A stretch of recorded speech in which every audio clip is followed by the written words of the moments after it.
He goes to see a magician, and a magician says, well, I can give you the opportunity to go back and live your last 5 years again with the knowledge of what you did last time. And this is what he does. He puts him back 5 years before, but it nearly always gravitates back to childhood. And I'd argue then this is again cheating the ferryman. It is the brain programming you to get ready to go back. Welcome to another episode of The Big Picture, Peake Experience with myself, Robbie Graham, Steve Mera and our special guest, Anthony Peake. Today's episode is hooked around Anthony's book, Opening the Doors of Perception, central to which is the idea of the Huxleyan spectrum, as Anthony terms it. Now, before we get into this, Anthony, please just briefly give us an idea of what this spectrum is. Very interesting background this is, and it involves the British writer Aldous Huxley. And in 1954, Aldous Huxley wrote what was a profoundly influential book called The Doors of Perception. And this was stimulated by him reading a paper written by a guy called Humphrey Osmond. And Humphrey Osmond was a British psychiatrist who was working in one of the largest hospitals in the British Empire in Saskatchewan. And he'd been applying entheogen substances such as peyote to individuals who either had alcoholic illnesses or psychiatric illnesses, and it would become very effective. So Huxley was very interested in testing this out. So he contacted Osmond, and Osmond came down to LA to see him, and he brought some peyote with him, which is a kind of hallucinogenic substance made out of cacti.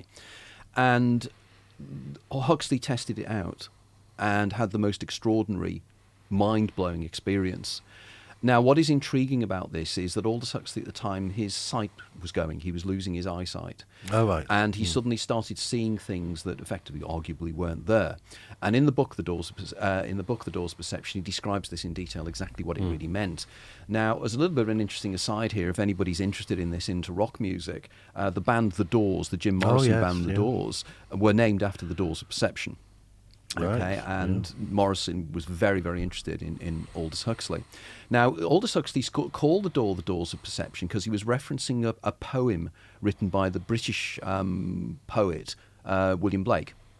And in the poem, William Blake, and I'm paraphrasing here, says that if the doors of perception were cleansed, we would see the universe as it really is, infinite, but we're trapped within the confines of our cavern where we cannot really see things in the right way. And a very, very interesting idea, because the idea is that the human mind and the brain acts as an attenuator. It takes information out in order to allow us to function within whatever this is, whatever this reality is. So, in a sense, it's experiencing all, but limiting the amount of information we experience. Correct. Now, this idea was first put forward by a French philosopher called Henri Bergson in the 1890s, and then this was again solidified by the work of a British philosopher called C.D. Broad. So this is an idea that's been around for some time, the idea that the brain takes information out. Now, interestingly enough, there's been research done recently at the University of Sussex whereby they have discovered this is exactly what happens. Right. They scanned the brains of individuals who were taking hallucinogenic substances, and they were affecting to see the brain lighten up in more areas when the hallucinogenic substance was active, but quite the opposite occurred. Areas of the brain switched off. Right. And this was a profound discovery, because for the first time they'd realised that the brain needs to be deactivated in order for you to have extraordinary experiences. That's interesting. It is indeed. That is. Well, I'm a classic migrainer. Which means effectively I have migraine, but I normally experience not the headaches that most people associate with migraine, but what I do is I have what's called a migraine aura. And the migraine aura is a set of circumstances where my eyesight starts to break down. I get what's called a scotoma, which is like a kind of series of little zigzags that start in your visual field and get bigger and bigger and bigger till effectively you can't see. And I know I'm going to get this because I get tingling on the edge of my fingers start to tingle. And then my lips start to tingle, and I know within 10 or 15 minutes my eyesight's going to deteriorate. That's really profound. It is. I'm not aware of it. I've not heard much about that, actually. If you're interested in reading up more about this, again, the person I've mentioned a few times, Oliver Sacks, wrote a fascinating book called Migraine. And also there's an American writer called Richard Grosinger who's also written books on migraine.